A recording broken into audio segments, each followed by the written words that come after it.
Hello and welcome to the Wedding Dish Podcast. Grab your fork and knife and take a seat at our table as we dish on all things weddings. You'll hear stories and tips from real couples and wedding pros about love, life, and entrepreneurship.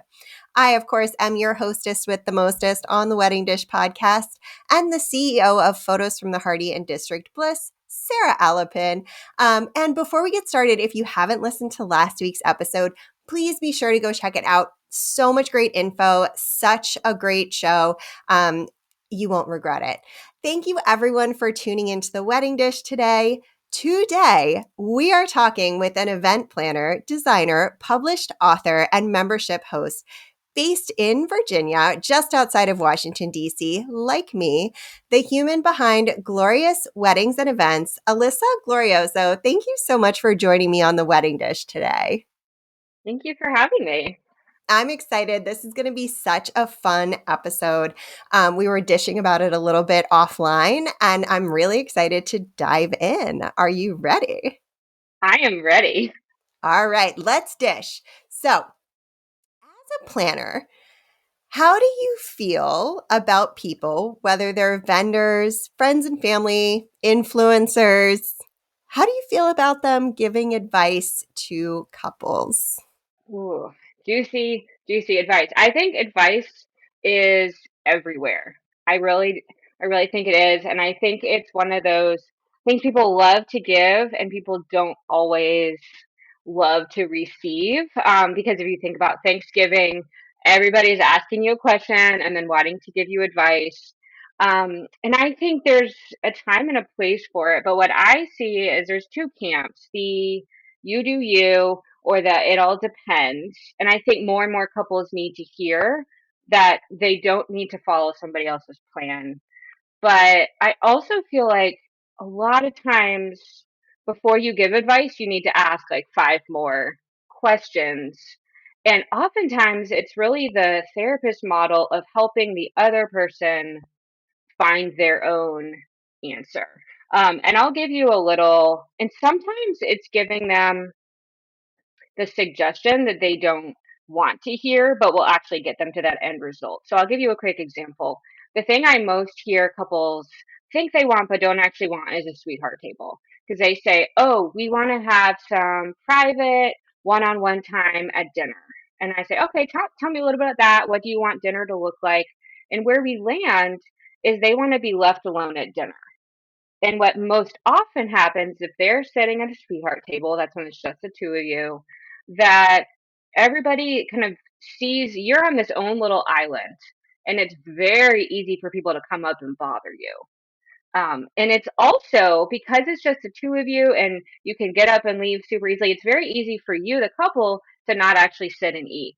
So, my suggestion, if that's genuinely your goal, to maybe have dinner before, which people don't always want to do, or to sit at a head table because it's so much easier, so much harder for people to bother you.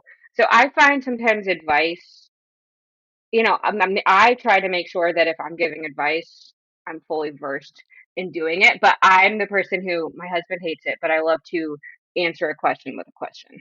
That's my thing.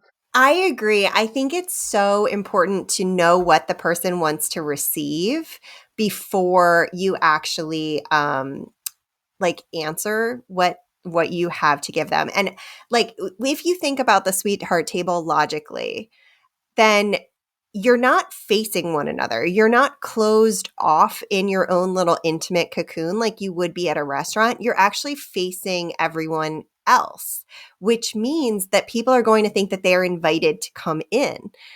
So psychologically, it's kind of like if you have a bunch of people standing in a circle, you're not going to go up and you have to tap someone on the shoulder for them to let you in.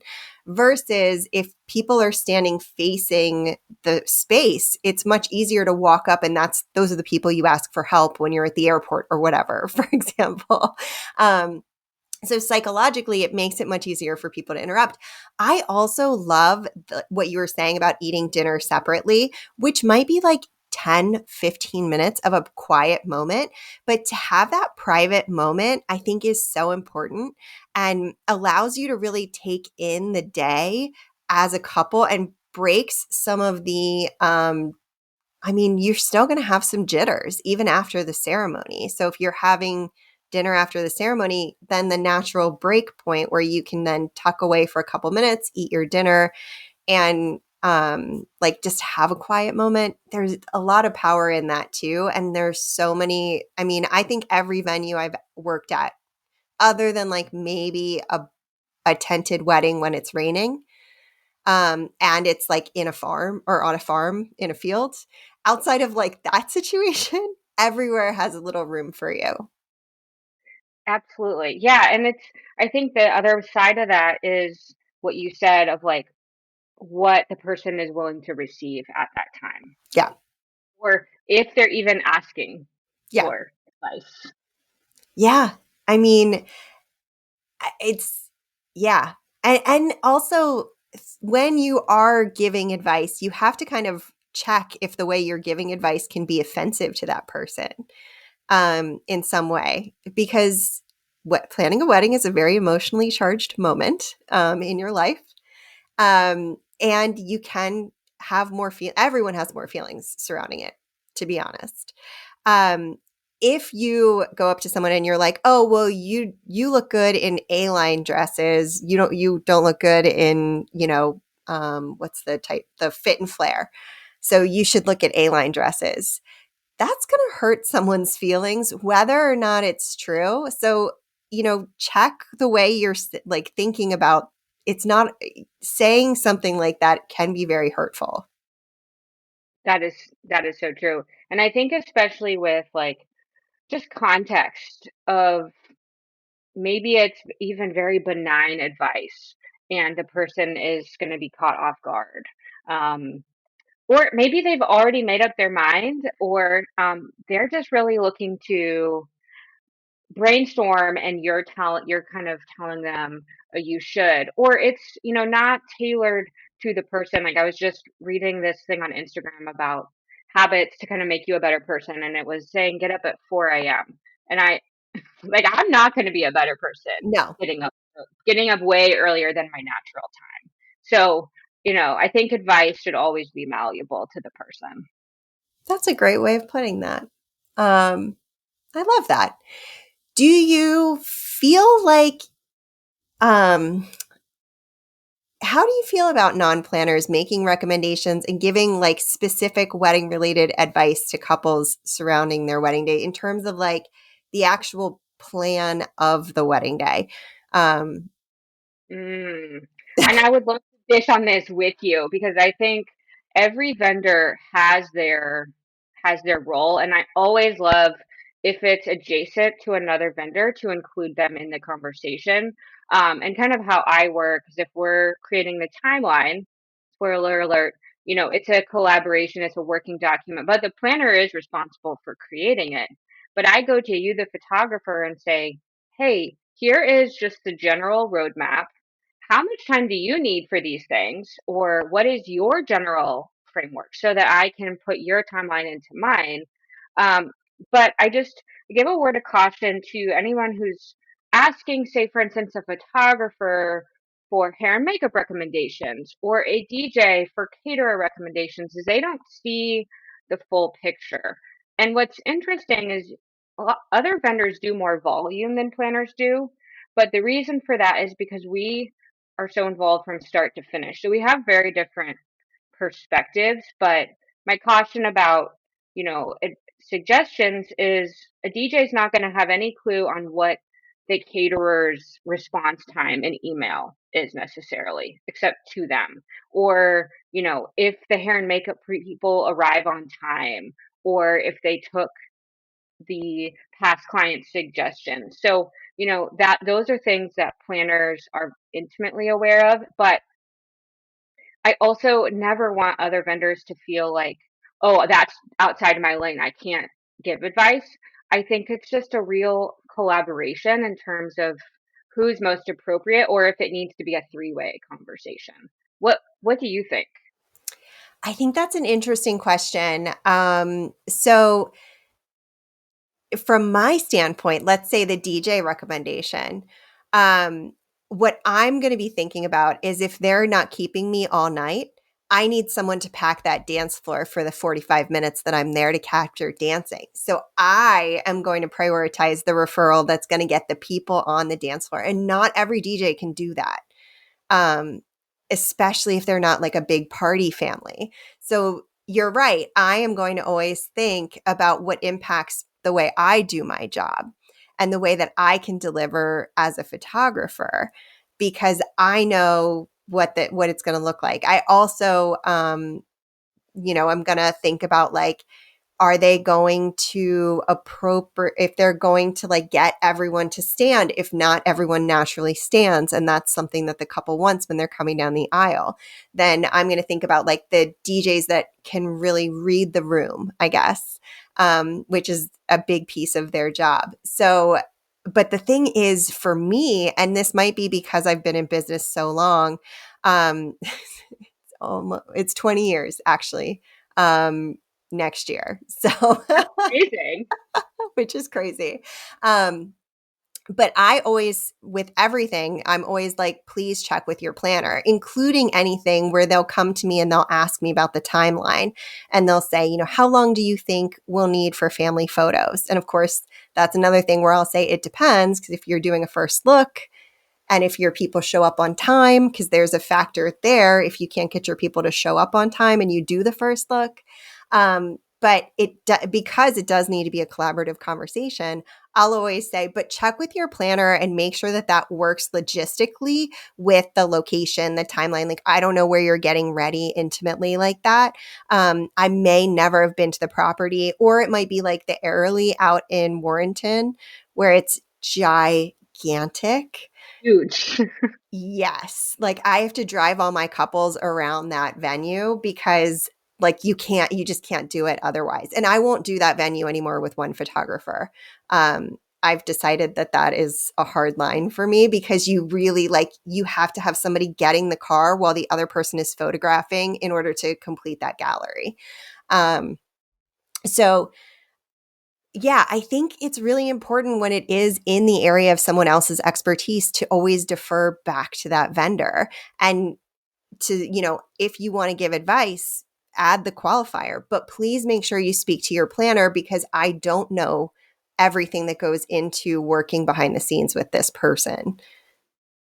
Yeah, and I think it comes back to the first question of just blind spots. Like, kind of know where you are really focusing, because there's some parts of the day, like once dancing is underway, my focus shifts to kind of, okay, is everything going? I want to be available for people who have temperature questions, but I start to be a little bit more. I'm not as on alert and on duty as earlier in the day, so that would be, my little blind spot. But yeah, I think it's just a really, and I suggest this because couples, they're not they're not thinking about that. They're thinking like, oh, all these wedding vendors have equal expertise, but it's such a interesting collaboration of like in team. I don't think that any industry works quite the same way It's as so wedding. true. It's so true. And it's kind of interesting because in any other industry, we probably would have a team meeting, Yeah. which And would I started doing that. that's great, because I would appreciate that. Well, and I find and this is something, you couples, if you don't have a planner, this is my suggestion. Ask your team to get together and say, hey, can we create this timeline together? Can we go through things together? Because I don't see that happening very often, but I started doing it because I used to do one-on-one like confirmation calls. And then I found, especially for really complex events, people can kind of share their needs, like, oh, well, I need this amount of time, and oh, I need to get around this person, and then we don't have to do it in real time on event day when you really need to be locked and loaded. So that team meeting, I think, is really something to the best way to optimize everybody all together. And I'm happy to hear from your perspective that that would be helpful. Yeah, honestly, a lot of times, and sometimes I think this can be disruptive. You have to really have situational awareness to do this effectively. And remember that it is absolutely not about you if you do this. Like, you are there to observe and only offer input where absolutely needed. But a lot of my clients will ask me to go to the walkthrough. Um, Now imagine if I was somebody who was like spending the entire time making it about me, which is why I am saying you have to, as the vendor, have some self control there because it isn't just about you. It is very much not just about you. You are there to be a part of a team, and you should let the leader, the planner or the venue person in this case, are like the boss of the day, and you are a in a way, if you want to think of it that way, like you wouldn't just speak over the CEO, right? like, um, but a lot of my couples will ask me to go to their walkthrough because then I know where they're getting ready. I know where they'll be for this. I know where everything is set up so I don't miss anything. And that's really helpful for me. But I probably only say like 5 words the entire time and only when I'm asked a question. So that's interesting. I'd say about 30% of the time I see the photographer go. And I was always curious if it's a helpful thing for you. And for those of you who don't know, a final walkthrough, I didn't have any clue what this was when I got married, but it's the opportunity for your venue, your caterer, if they're separate, your planner, and the couple to all get together and go through the final logistics of the event. And it's not really a tour, it's really about going through all those final logistics. And what I find also interesting is sometimes I'm the lead of the meeting. Um, a lot of times, what I like to do is I like to ask the venue and ask the caterer what portions they would like to lead because I already know a lot of the information. I'm kind of helping everyone pull it together. I usually have questions, but it's kind of a toss up who's actually leading that meeting, which I Yeah. find very interesting. I don't have to lead it, but generally I kind of, if it's not a really dominant person, oftentimes I end up stepping in so we can most use our time together. But it really does depend. But I agree with you, and that's why I really have a trusted group. Um, is working with vendors who really know when to jump in and also maybe know when a really great idea may not fit logistically. Yes. Yeah. And you can pull steam into a really bad idea that seems, well, a really good idea that doesn't work logistically. You can pull steam into that if you voice it in that moment. And then the couple will get excited about that. And it isn't something that's possible. So then they have to experience the letdown in that moment. So, yeah, I think it's important to know when it's the right fit for you to speak up and when not to. I am not saying every vendor should go to the walkthrough, but I have found that it's helpful for me to be there with my couples. And I also work really intimately with my couples um, because I really want to tell their story. And I need to know what the important stuff is. Yeah, and I think it's really, really important that your vendors are set up for success. Yeah. And I think that's that kind of is another point. It depends on kind of this is probably confusing for vendors what level I'm involved in the wedding with how much I am taking the lead on conversations that maybe would be directly with the vendor and the couple, and now I'm kind of in that middle ground. But yeah, I think it's really important that you get those you know, questions answered. But kind of going back to your point of making suggestions, what I'm seeing a lot on like TikTok and Instagram is people who are getting these, I'm not going to say DIY ideas, but like ideas that may be really luxe from a vendor that they're going to try and do themselves, like those, box pedestals for ceremony and those sort of things that they're designing with their dad. And I think the thing that's missed is online, it looks like, oh, this is totally doable. But if you only have your venue for 8 hours, how or exactly are you going to get all that set up? Or does your venue even allow non-vendors to do things? And so something like that may seem like a fabulous idea, and the actual logistics or inner workings would be very, very stressful on the Yes. day. Yeah. Would potentially be impossible. You have to be willing to let it go. Um, yeah. Like when you take perfume or something that's too big through the airport. Oh, You Personal have to be willing to experience. throw it out. Oh, that's horrible. But it's true because you have to be willing to make peace with the fact that if it doesn't work, then it's not going to work when you DIY something like that. Yeah, 1000%. It just looks so easy online, right? That's the thing. It Yeah. looks so effortless, so fun. Oh, look at this, bonding moment with the bride or, the couple and their dad, and Yeah, totally. Okay, I'm realizing that we are actually we have done this a bit. So I often hear couples who are surprised by the amount of wedding jargon that they are exposed to as soon as they start planning. So you and I we haven't totally stepped into wedding jargon, but I'm noticing that we actually hit this, which is kind of funny because we're talking about the platforms and whatever. How can vendors and prospective couples speak the same language when it comes to planning? mm, Because we towed the line. I think we kept it without being too wedding jargony. We didn't really yeah. go into. I did say first look, which I didn't define, but we didn't go too deep. I'm curious what your thoughts are on that. Yeah, so I mean, I think we have like pulled ourselves back, like when we were just talking about the final walkthrough and then coming back and just introducing it. But I'm seeing this more and more because I've been in event planning world since 2013. I got married in 2015 and then I started my business in 2018. And in the last few years, I've noticed I have less and less perspective on what couples feel versus what I feel because I'm just so entrenched in the jargon, right? Or just the ins and outs that I think it's so new to them and we are hopefully still excited, but maybe sometimes a little jaded. Um, or even not jaded, just like we have the way we like to do it, and that's kind of the way we do it.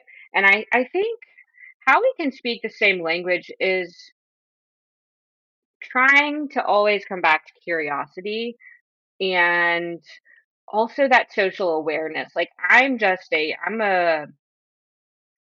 just absorb everybody else's energy. So I'm very quick to pick up on if somebody is confused. Like if their facial expression looks totally lost, I notice immediately. But I think kind of having that awareness, but I think also speaking the same language, something that I see is, you know, as vendors, we want to make sure that our couples don't miss out on any single thing. Like, oh, do you want to do a first look? Oh, do you want to do all of these things? And kind of coming back to maybe we don't have to ask all of the questions. And I think that's where a lot of the wedding jargon comes in, is if at any single event, we ask them 10,000 questions.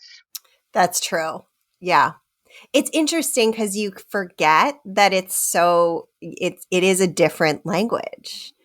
Um, it's like I've never worked in corporate. So when people started saying C-suite to me, I was like, what is that? Like, what is C-suite? But when you work in corporate, you say all these things like, I don't know, like B2B or B2C is a great example. If you're a business owner, you know that B2B is business to business versus business to client, B2C. And it's such a funny thing that we forget that people don't know what it is. And yeah, so I think that was a really good point and bringing it back to curiosity. And I like to always ask my couples what question, I actually did this to you when we started the show before we started. What questions do you have for me? It's not, do you have any questions? Because that's a yes or no question. I ask, what questions do you have for me? So that they're like, oh, this is an open space for me to ask what I need to ask. And a lot of times they'll say, what are the benefits of having a first look? Or what are the benefits of like doing, a few minutes by ourselves or a first dance before dinner or whatever? And a lot of times it's like, well, what works logistically and what works within your timeline is going to be the answer, or what makes, all of the things. But either way, I think opening that space for prospective clients to ask the questions that they actually have, it creates a safe space for questioning when you approach it from that point. So I love your curiosity. I am also an emotional sponge as well, which is what I call when I like can feel everybody's feeling. It's a superpower and a curse all at the Yes. same.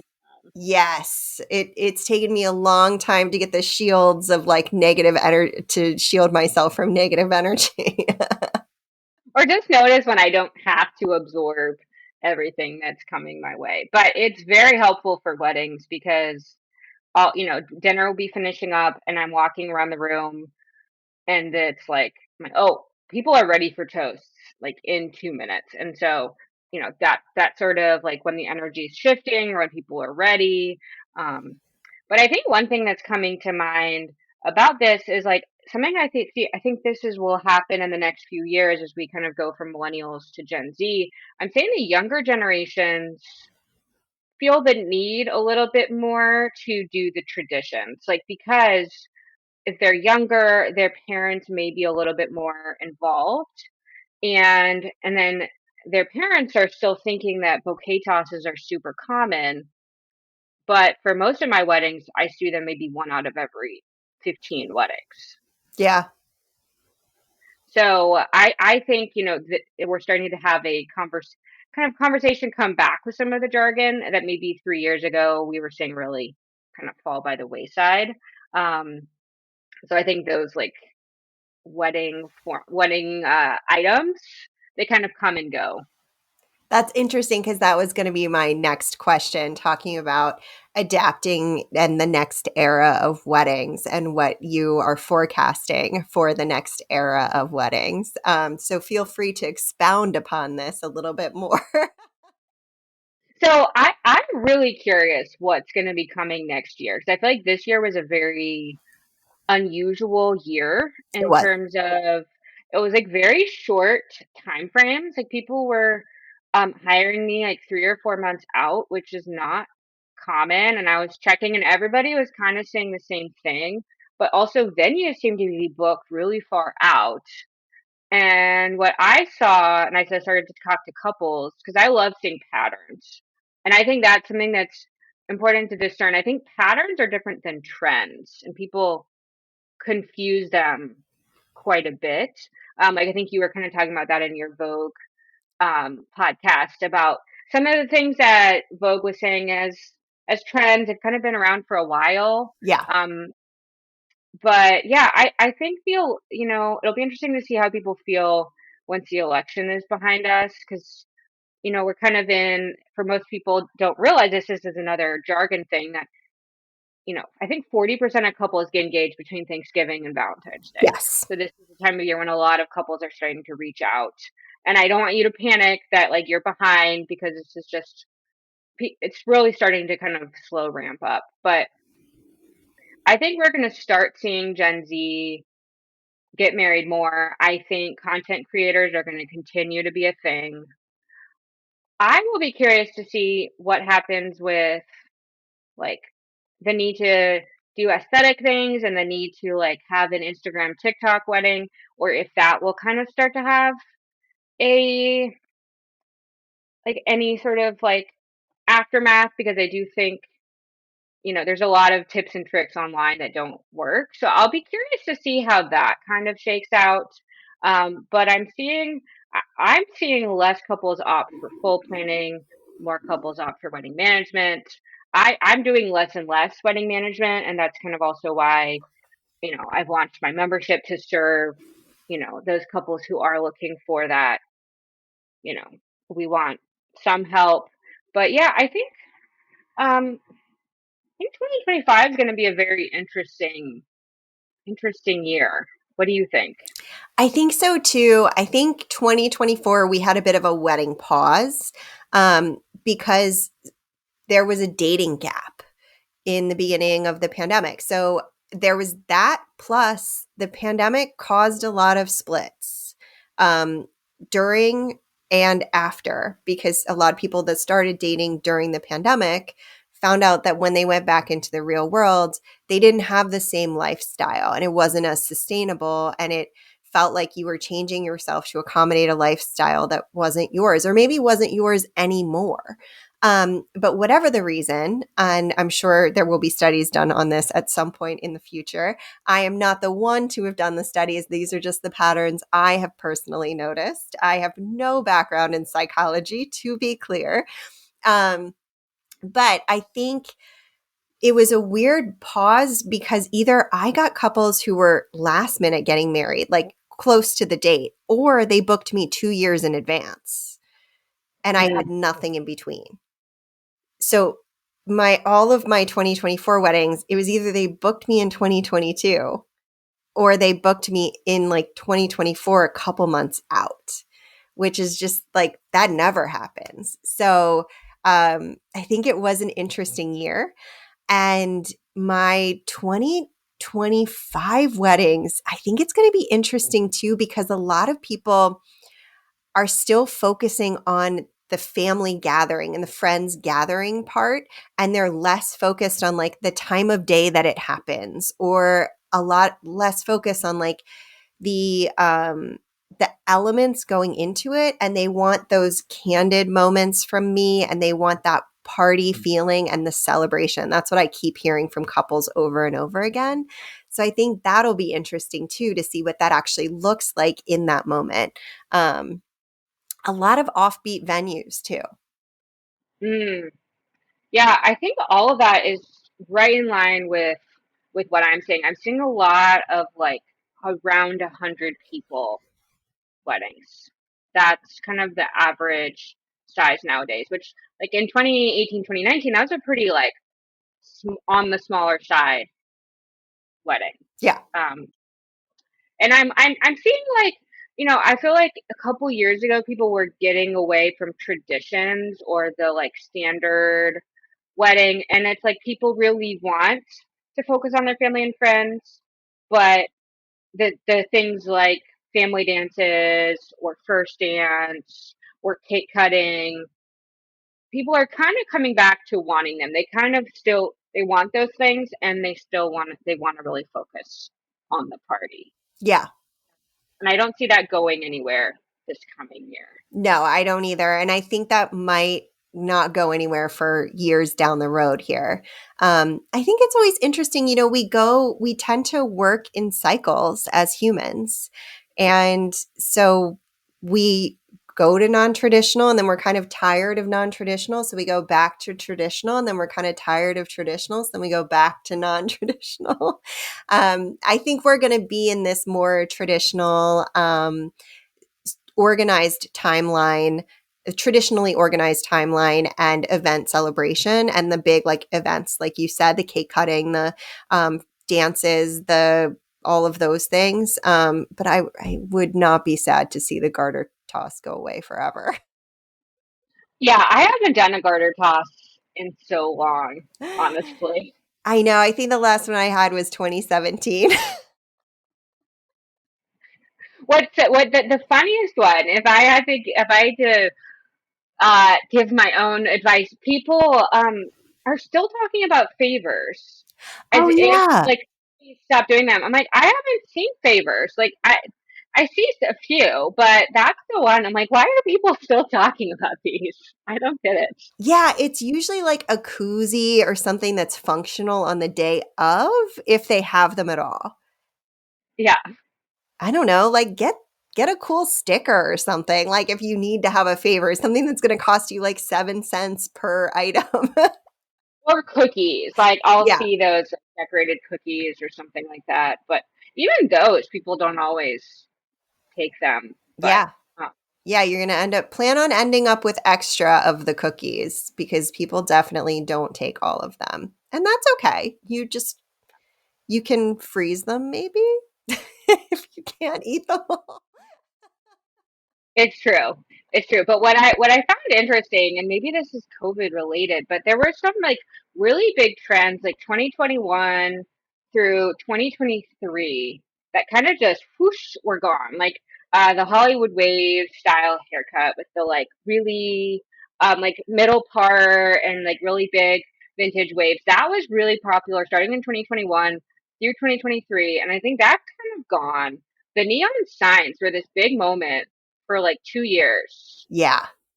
and then they were gone. And there's some other things like that that I feel like were really huge, and we're kind of going back a little bit more to the traditional formula.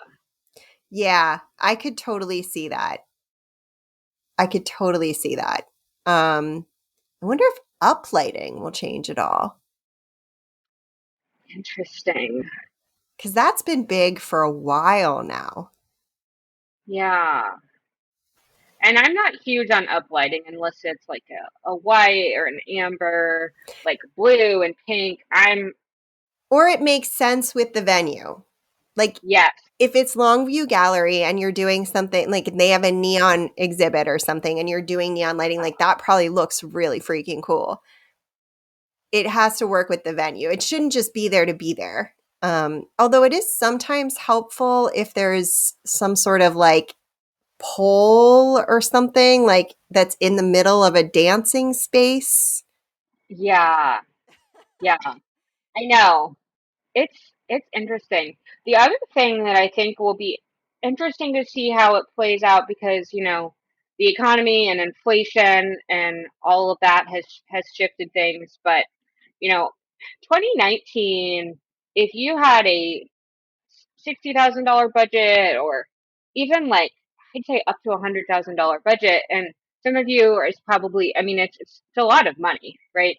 But you could really do a lot with that budget. And now, this past year I had couples in that lower end of that range who were really felt like they were now in the pretty budget category. Yes. So that has really shifted things quite a bit. And unfortunately, generally, when inflation drives prices up, things may level out, but they don't generally come back down all the Yeah. time, which is why inflation is inflation. But, I do think the cost of weddings is going to calm down, but I think that's something that is going to drive a lot this year to see kind of how the budget and prices shake out. Yeah, and whether or not they can be those Instagram worthy or TikTok worthy. And you can't see me, I'm using air quotes because if you listen to this show, you probably know that like I don't think that that should be the purpose of your wedding. I think the purpose of your wedding should be for you to celebrate and enjoy your day and not be thinking about what other people will think of it later. Um, that's my soapbox Sarah moment. But I wonder if that will drive people away from focusing on it in the same have the same capacity to focus on that like Instagram worthy stuff. Yeah, I think for a lot of couples it's really hard for them not to because it's so easy to get sucked into the rabbit hole. And some of my couples I see all everybody I think is creative because being a human, inherently is a creative experience, but some of my couples tell me like, "Oh, I don't feel creative or I don't really have a vision of what I want this to look like." And so when you don't have a clear idea, that's when you go to Instagram, you go to Pinterest, you go to TikTok, and you search for what else is already Been out done. there, and Yeah. then it kind of sucks you in. So I feel like I think for couples who have planners, people will be really ready to just take the easy step by step. But if they don't have a planner, I think it's too easy to just fall in the rabbit hole. Yeah, and just keep not thinking about how much you're spending, which is dangerous. Yeah, Um yeah, you all know I love all of your weddings. But please don't go into debt over your wedding either. very true. It Very true. Yeah, we have so many soapbox Sarah things about budget, but I will not go down the rabbit hole. Alyssa, thank you so much for joining me on the Wedding Dish today. Where can our listeners find you online? Check out your membership as if that's the right option for them for wedding planning purposes. All the things. Yeah, absolutely. So the easiest place, where I hang out the most online is on Instagram, and that Instagram is Glorious Weddings Events. And my website is gloriousweddings.co. And then if you want to check out the membership, you can find it through my Instagram, or the website is jointheweddingplaybook.com. Wonderful. Perfect. I am really excited. And of course, we'll link out to all of those things in our show notes, which will be available on the website, theweddingdishpodcast.com, as well as we'll link on our in the description of this episode. So it'll be super easy for you all to just head on over there. And we will tag you on our social media at the Wedding Dish Podcast. So please go follow us there as well. It has been such a fun conversation. I really appreciate you coming here and sharing your expertise. And of course, you know how I love to chat with my local vendors too. So this was extra fun. Thank you so much for joining me today. Thank you for having me. And I forgot to mention this. If you're just engaged, I'm going to start to plug my free wedding starter kit. So it's kind of like our checklist and our all of those, like, what is those first three steps we need to do. So if you want to go ahead and grab that, you can find that on my Instagram. But Send thank you me, so. yeah, send me the link and I'll add it to our show notes and our description as well, because that is such a handy thing. And I think that that's a great little gift for all of our listeners out there. Thank you so much, Sarah. Yeah, of course. Thank you. And everyone, don't forget to tune in next week. We have another amazing guest. I guess I'm going to have to do you just reminded me, my Vogue Trends blind reaction for 2025 coming up here soon. We'll see when they put that out, and you all will get my feedback on that. And if you like the show, please give us a follow, rate, and review on your favorite podcasting app. Thanks, everybody. Thanks, Alyssa. Have a wonderful rest of your day. Cheers, everybody.